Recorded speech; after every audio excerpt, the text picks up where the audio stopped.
Chapter 1 7 महीने की गर्भवती। उसका शरीर ज्वालामुखी के लावा जैसी तीव्र गर्मी से जल रहा था और उसे बचाने वाला एकमात्र व्यक्ति उसके सामने खड़ा आदमी ही था। वह ठंडी संगमरमर जैसी त्वचा से कसकर चिपकी रही, लेकिन अंततः उसकी जीवित रहने की प्रवृत्ति ने उसे सारा प्रतिरोध छोड़ने पर मजबूर कर दिया। दर्द के साथ साथ सुख भी धीरे धीरे बढ़ता जा रहा था, मानो उसके दिमाग में आतिशबाजी हो रही हो, जिससे उसे ऐसा महसूस हो रहा था जैसे वह आग के सागर में अकाव में अकेली नाव हो। ऊपर उठती फिर नीचे गिरती, उसके लिए खुद को मुक्त करना मुश्किल था। अरे उठो, यहाँ बहुत ठंड है, सर्दी जुकाम मत होने देना।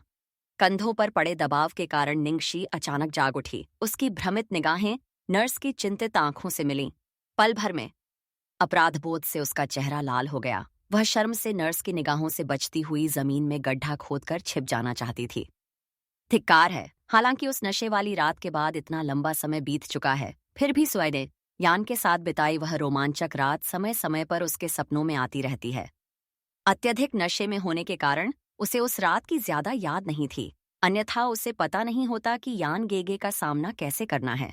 नर्स ने देखा कि वह आखिरकार जाग गई है और अपने हाथों में मौजूद कागजात उसे देते हुए बोली, आप अपनी गर्भावस्था की स्वास्थ्य रिपोर्ट लाना भूल गई थीं। डॉ झांग चाहती हैं कि आप अगले सप्ताह फिर से आएं।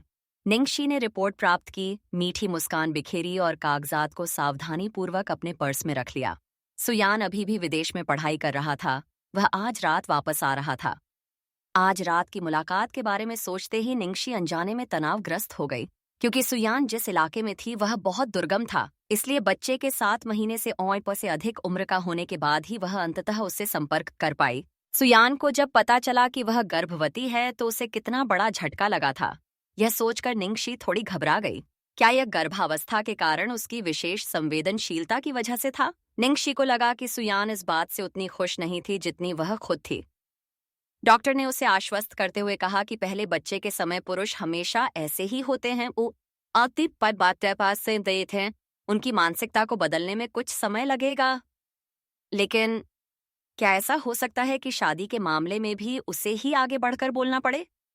जब वह अस्पताल से बाहर निकली तो आसमान में सूरज तेज चमक रहा था। निंगशी ने अपनी कमर को संभालने के लिए काफी संघर्ष किया। से ही वह टैक्सी को रोकने के लिए हाथ हिलाने वाली थी, एक चमकदार लाल स्पोर्ट्स कार तेजी से उसकी ओर बढ़ी। निंगशी का दिल जोर से धड़कने लगा और वह कुछ कदम पीछे हट गई।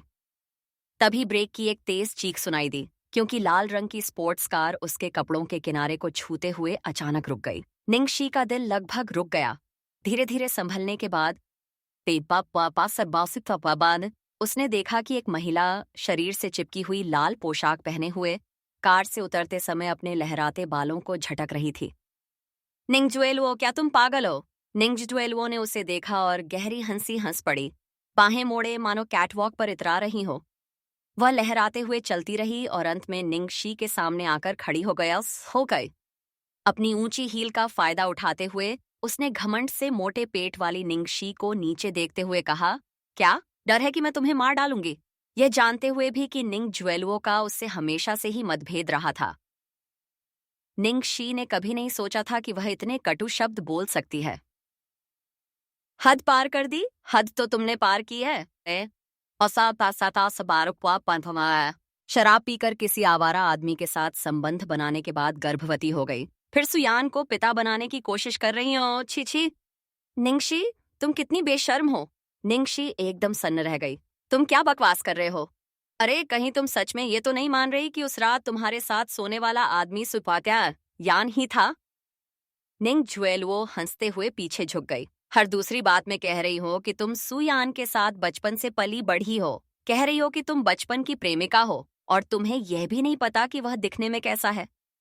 जैसे जैसे निंगशी सुनती गई, उसका चेहरा पीला पड़ता गया। तेज धूप में खड़े होने के बावजूद उसका पूरा शरीर ठंडा महसूस हो रहा था। हाँ, उस रात का वही आदमी। उसने तो बस यही सोचा था। सुयान बचपन के बाद उसकी कल्पना से कहीं ज्यादा फिट थी। अब निंगजुएलुओ की दुर्भावनापूर्ण याद दिलाने पर उसे अचानक याद आया कि शरीर के अलावा उस रात का वह आदमी वास्तव में सुयान से बहुत अतिथि अलग था। TL note. केगे जीगेंग एक लड़की द्वारा अपने से बड़े भाई को प्यार से पुकारने वाला शब्द है। अगर वह लड़के के सामने इसका इस्तेमाल करती है तो साफ है कि वह उससे नजदीकी बढ़ाना चाहती है। इसे सिर्फ ओ गे भी कहा जा सकता है। इसका शाब्दिक अर्थ है बड़ा भाई। कोरियाई में इसे ओप्पा की तरह समझें। इसके अर्थ को शब्दों में बयां करना मुश्किल है, इसलिए मैं इसे मूल रूप में ही लिख रही हूँ। चैप्टर 2, एक अजनबी का नाजायज बेटा। मैं तुम्हें सीधे सीधे बता देती हूँ, उस रात तुमने वो शराब पी थी जिसमें मैंने कुछ मिलाया था, और सद्भावनावश मैंने तुम्हारे लिए 2 तगड़े आदमियों का इंतजाम किया था ताकि तुम्हारी इच्छा पूरी हो सके। किसने सोचा था कि तुम इतनी बेपरवाह हो जाओगी? तुम सचमुच एक जंगली आदमी के कमरे में घुस गईं, और वो भी बिना किसी औपचारिकता के। निंगस चुएलुओ के स्वर में घृणा भरी थी। यानगेगे बहुत दयालु हैं, उन्हें डर था कि तुम सच स्वीकार नहीं कर पाओगे, इसलिए उन्होंने कह दिया कि उस रात ये सब उन्होंने किया था। तुम। निंगशी गुस्से से कांप रही थी। यहां तक सुनकर वह खुद को रोक नहीं पाई और निंग झुएलुओ की कलाई पकड़ ली। तुमने मेरे साथ ऐसा क्यों किया? क्यों? क्या तुमने मुझे पहले ही काफी चोट नहीं पहुंचाई है? निंग झुएलुओ ने पहले तो गुस्से से अपनी भौहें चढ़ा लीं और निंगशी को धक्का देने ही वाली थी कि तभी उसकी नजर निंगशी के पीछे खड़ी सुयान पर पड़ी। उसने तुरंत अपनी आवाज नरम कर ली और कोमल और दयनीय भाव दिखाते हुए कहा, बड़ी बहन, मुझे पता है मुझसे गलती हुई। अगर किसी को मारना, पीटना और डांटना है तो मुझे मारो, यानगेगे को दोष मत दो। निंगशी एकदम जम गई और अगले ही पल उसने देखा कि निंग झुएलुओ अचानक जमीन पर गिर पड़ी। उसका हाव भाव ऐसा था मानो उसने ही उसे धक्का दिया हो। निंगशी, तुमने क्या किया? उसके पीछे से एक डांटने वाली आवाज सुनाई दी।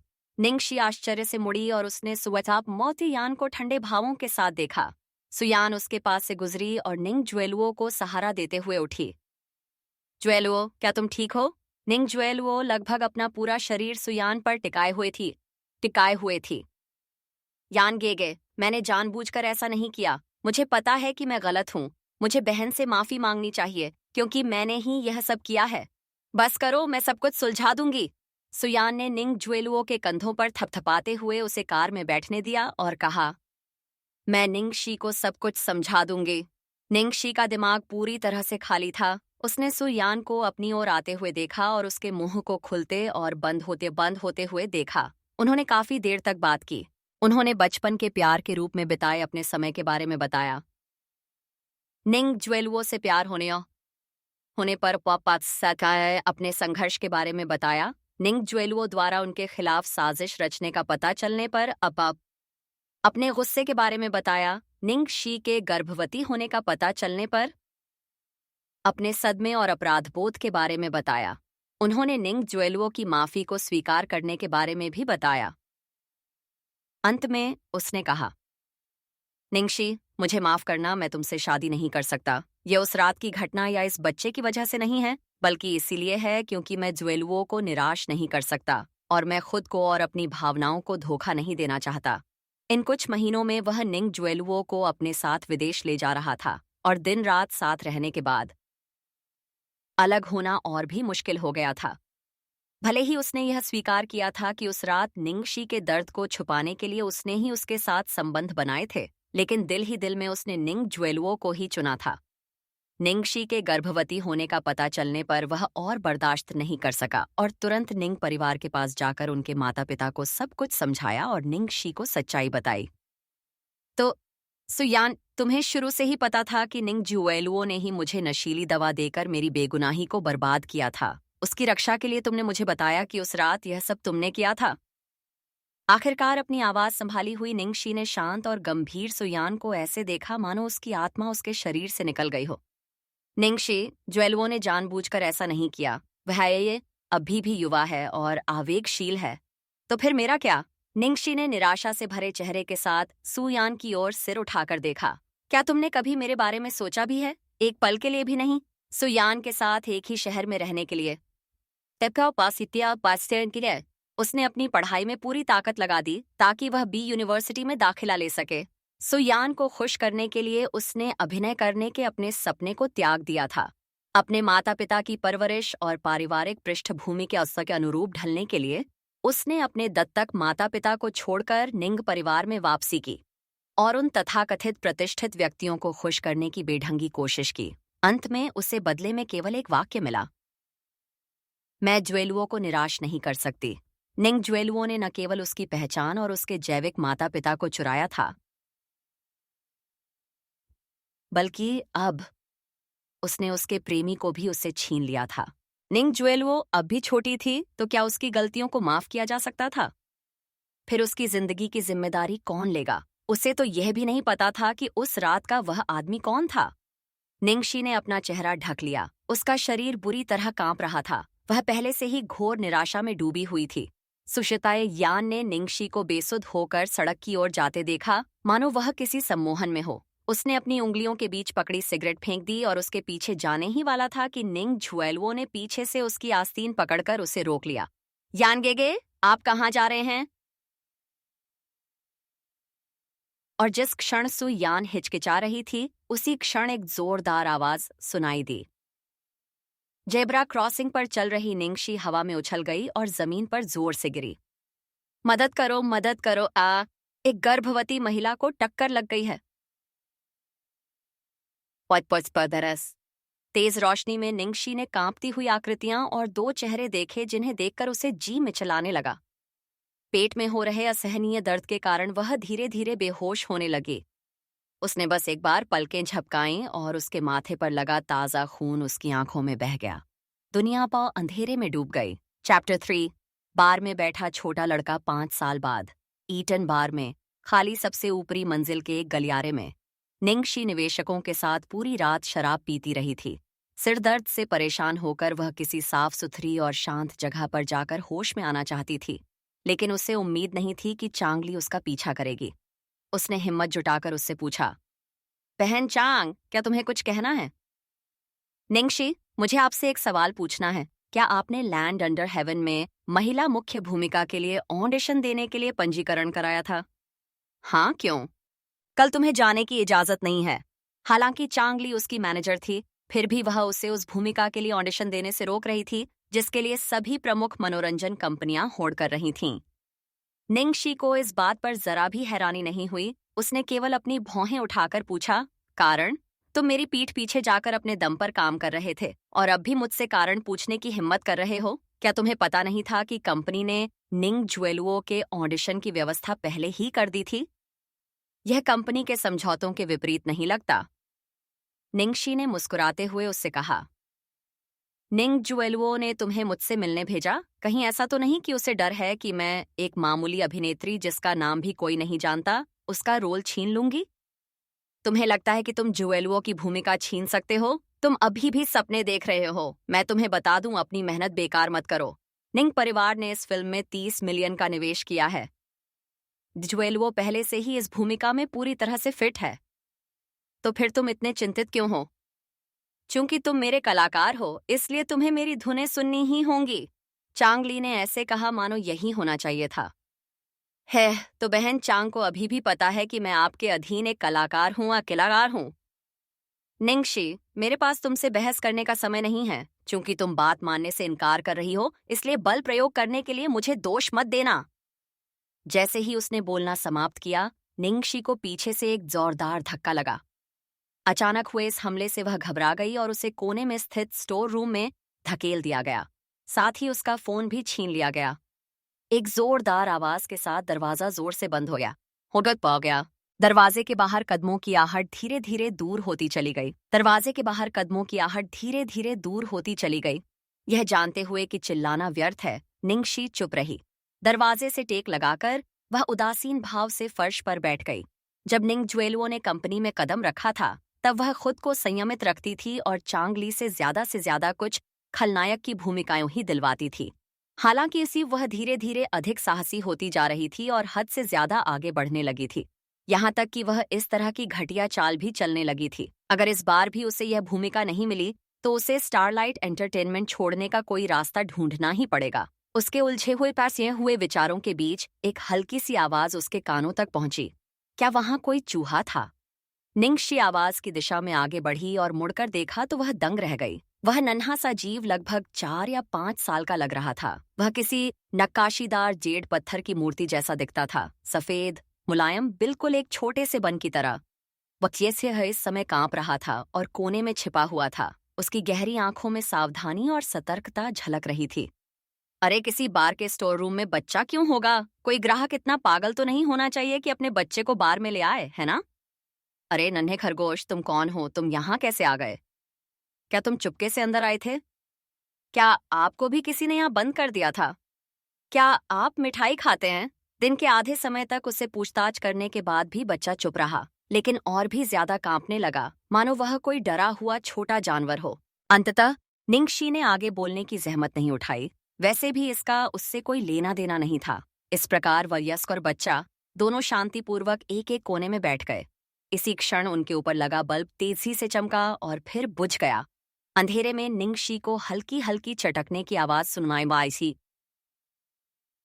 सुन पाई तो से 10 कुछ देर ध्यान से सुनने के बाद उसे एहसास हुआ कि यह दांतों के चटकने जैसी आवाजें थी। निंगशी अनजाने में हंस पड़ी और नन्हे बन की ओर मुड़कर बोली, अंधेरे से डर लगता है? चहचहाने की आवाज एक पल के लिए रुकी, फिर तेज हो गई। अरे वह इतना कायर कैसे हो सकता था? निंगशी ने अपने नितंबों पर थपथपाया और खड़ी हो गई, फिर उस छोटे बच्चे की ओर चल पड़ी। चैप्टर 4। एक नन्हे खरगोश को बचाया। छोटा खरगोश उससे इतना डर गया कि उसका चेहरा पीला पड़ गया। हालांकि निंगशी बस उस छोटे से बन के बगल में बैठ गई और कुछ नहीं किया, तुरंत अपनी आंखें बंद कर लीं और सो गई। चांगली ने उसे पूरी रात लोगों के साथ शराब पीने के लिए मजबूर किया था। इस समय उसके सिर में असहनीय दर्द हो रहा था। कुछ देर बाद जब निंगशी की नींद खुली तो उसने महसूस किया कि उसकी टांग गर्म है। सिर नीचे करके देखने पर उसने पाया कि नन्हा सा खरगोश उसकी टांग से लिपट गया था और उसका छोटा सा हाथ उसकी कमीज के कोने को पकड़े हुए थपके हुए था। निंगशी अपनी हंसी नहीं रोक पाई। पहले जब वह गांव में रहती थी तब उसके पास एक बिल्ली थी। वह बहुत डरपोक और लोगों से भयभीत थी और किसी भी व्यक्ति को देखते ही भाग जाती थी। हालांकि जब तक आप उसे नहीं देखते तब तक वह बेफिक्र रहती थी और आपको खतरा नहीं समझती थी। ऐसा होते ही वह चुपके से आपके पास आकर बैठ जाती थी, यहाँ तक कि आपकी गोद में चढ़कर सो भी जाती थी। नन्हे खरगोश को मानो उसकी निगाहों का एहसास हो गया था। उसका छोटा सा चेहरा थोड़ा लाल हो गया, लेकिन इस बार उसकी आंखों में घबराहट नहीं थी। इसके बजाय उसकी बड़ी बड़ी आंखें जिज्ञासा से भरी हुई थीं। वह बिल्कुल एक छोटी पालतू बिल्ली जैसा था। उसकी आंखें भी वैसी ही थीं। निंगशी के होंठ ऊपर की ओर मुड़ गए। उसके हाथ उसे सहलाने के लिए बेचैन थे। उसने अपने संयम को त्याग दिया और उस प्यारे से मुलायम छोटे से सिर को सहलाने के लिए हाथ बढ़ाया। उस एक स्पर्श से ही उसके चेहरे का भाव तुरंत बदल गया। उसका माथा इतना गर्म क्यों था? क्या आपको बुखार है? चांगली उसे कम से कम कल ऑडिशन खत्म होने तक बंद रखेगी। अगर बच्चा इतनी देर तक जलता रहता तो यह बहुत खतरनाक होता। समय बीतने के साथ साथ वह चिंतित होती जा रही थी। तभी उसे एहसास हुआ कि कुछ गड़बड़ है। बल्ब फ्यूज हो गया था, फिर भी कमरे में रोशनी क्यों थी? सिर उठाकर उसने देखा कि वहां एक छोटी सी रोशनदान थी और उस छोटी सी खिड़की से रोशनी आ रही थी। निंगशी ने भंडार गृह में चारों ओर देखा और अंत में एक सीढ़ी खिसका दी। नन्हे खरगोश, इधर आओ, मैं तुम्हें बाहर निकलने में मदद करूंगा। अंततः उस छोटे से जीव ने उसकी बातों पर प्रतिक्रिया दी, लेकिन उसने दृढ़ निगाहों से अपना सिर हिलाया। निंगशी उसकी बात समझ गई, लेकिन मुस्कुराते हुए उसके गालों को चुटकी से दबाया और बोली, तुम तो काफी वफादार हो। मेरे साथ कष्ट सहना चाहते हो? ऊपर जाओ, यह खिड़की बहुत छोटी है, मैं बाहर नहीं निकल सकती। अगर तुम पहले बाहर निकल जाओ तो तुम किसी को मेरे लिए भेज सकते हो। डकाओ। ये देखकर कि छोटा लड़का अभी भी हिचकिचा रहा है, निंगशी ने उसे उठाया और सीढ़ी पर रख दिया। जल्दी करो, अगर तुम मर्द हो तो हिचकिचाओ मत, मैं नीचे से तुम्हारी रक्षा करूंगी।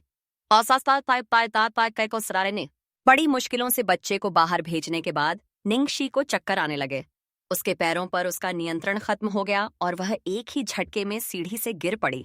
खिड़की के किनारे से नन्हे खरगोश ने यह दृश्य देखा और पहले से ही सुस्त और बेजान दिख रहे उसके छोटे से चेहरे पर घबराहट उभर आई।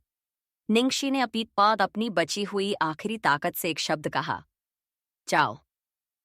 वह अब न तो अज्ञानी देहाती लड़की थी और न ही बदसूरत बत्तख का बच्चा, लेकिन अब इसका क्या फायदा था? निंगशी ने कड़वाहट भरी मुस्कान के साथ कहा, बदला लेने से पहले ही वह यहीं गिरकर मर जाएगी। हालांकि मरने से पहले कम से कम उसने उस नन्हे खरगोश को बचाकर एक अच्छा काम तो कर ही दिया था। अगर उस समय उसका बच्चा न मरा होता तो शायद वह भी इसी उम्र का होता। 5 साल पहले हुए कार हादसे के बाद शर्मिंदगी के मारे निंग परिवार ने उसे अमेरिका के एक ऐसे विश्वविद्यालय में भेज दिया था जो अभी तो अभिजात वर्ग के बिगड़े हुए बच्चों को स्वीकार करने में माहिर था। और उसे अपने हाल पर छोड़ दिया था। उसने उस विश्वविद्यालय से अपना नाम वापस ले लिया और दक्षिण कैलिफोर्निया विश्वविद्यालय में दोबारा आवेदन किया। और हर तरह के ज्ञान की खोज में वह लगभग पागल सी हो गई थी, क्योंकि वह निंग ज्वेलुओ को हराना चाहती थी और अपनी हर चीज वापस लेना चाहती थी। सबसे महत्वपूर्ण बात यह है कि संवाददाता थे कि अभिनय करना उनके जीवन का सबसे बड़ा सपना था। अपने वतन लौटने के बाद अपने चेहरे और अभिनय कौशल की मजबूत नींव का उपयोग करते हुए चांग ली की नजर उन पर पड़ी और उन्होंने सफलतापूर्वक उद्योग की सबसे बड़ी कंपनी स्टारलाइट एंटरटेनमेंट में प्रवेश किया। तब से उसका भविष्य उज्जवल होना चाहिए था, लेकिन निंग ज्वेलुओ ने स्टारलाइट में उसका पीछा किया और चांगली को रिश्वत देकर उसे हर तरफ से दबा रही थी। चैप्टर 5। हमें छोटा स्वामी मिल गया। उसी समय ईटन बार के स्वागत कक्ष में माहौल तनावपूर्ण था। बार का मालिक, प्रबंधक, सुरक्षाकर्मी और सभी संबंधित कर्मचारी बड़ी घबराहट के साथ एक कतार में खड़े थे। उन सभी के चेहरे पर ऐसे भाव थे मानो उन पर कोई विपत्ति आने वाली हो, क्योंकि लू कॉरपोरेशन का छोटा राजकुमार, लू टिंगशियाओ का लाडला बेटा, उनके बार में लापता हो गया था। सोफे पर बैठी लू टिंगशियाओ का चेहरा हमेशा की तरह ठंडा था। उस बर्फ की मूर्ति पर भावनाओं का कोई निशान नहीं दिख रहा था।